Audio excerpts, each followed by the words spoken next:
Yo, what's up, Chris TV? Welcome back to my channel again, guys. Today is Thursday, guys, May 16.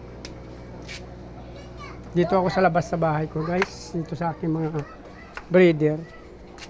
Mayroon tayong kukunin mga fry dito, guys. Yan. Ayan, may mga fry tayo nakikita dyan, guys. Yan. Yung ating feeder. Lalagyan na rin natin ng tubig mamaya. So, may nakuha na tayo actually, guys, mo ito. Medyo malaki na kasi sila. Siguro na sa 1 week na to kasi hindi natin napansin. Ngayon na natin naisipan na kunin yan, guys. Meron pa na iwan dyan kahit may nakakuha. Nakuha na tayo nung... Hindi ko alam kung dalawang beses sila nag-drop or talagang sobrang dami din naman. Oh. Meron tayo nakuha. Tapos meron pa na iwan dito. So yun na, guys, kukunin na natin to. Update ko na kayo mamaya. So ayun na, guys, may isa pa akong hindi nakuha dyan pero iwanan na natin siya. Hirap siya hulihin. Nakakangawit na. Ito ang nakuha natin, guys. Yan.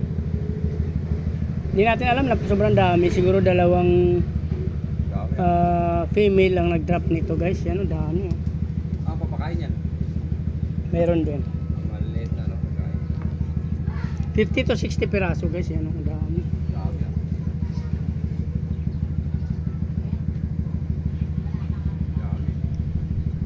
Ilang piraso yan? 60? Mga 60, 50, 60 siguro. So itatabi na natin to, guys. Magdadagdag tayo ng konting tubig dito. At the same time dito, guys, konti na lang. Yan. Sa ating sword tail at sa ating another feeder, guys. Yan. Thank you, bro. Tapos na tayo magdagdag ng tubig dito sa isa, dalawa, tatlo, apat na tab na to, guys. Tinadista.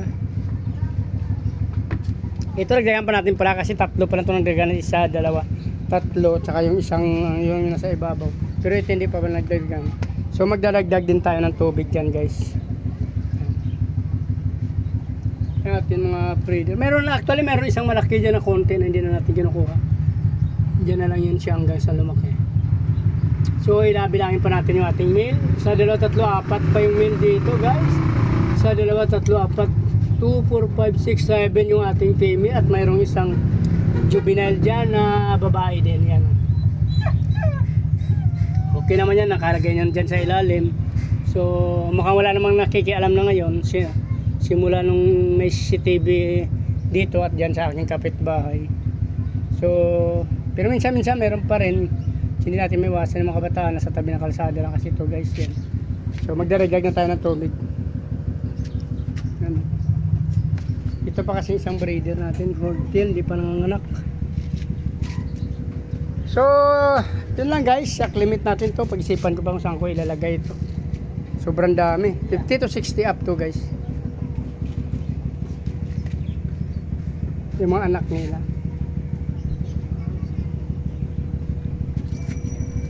So itatabi natin ito muna, guys, para madagdagan na natin ng tubig yung ating breeder tub.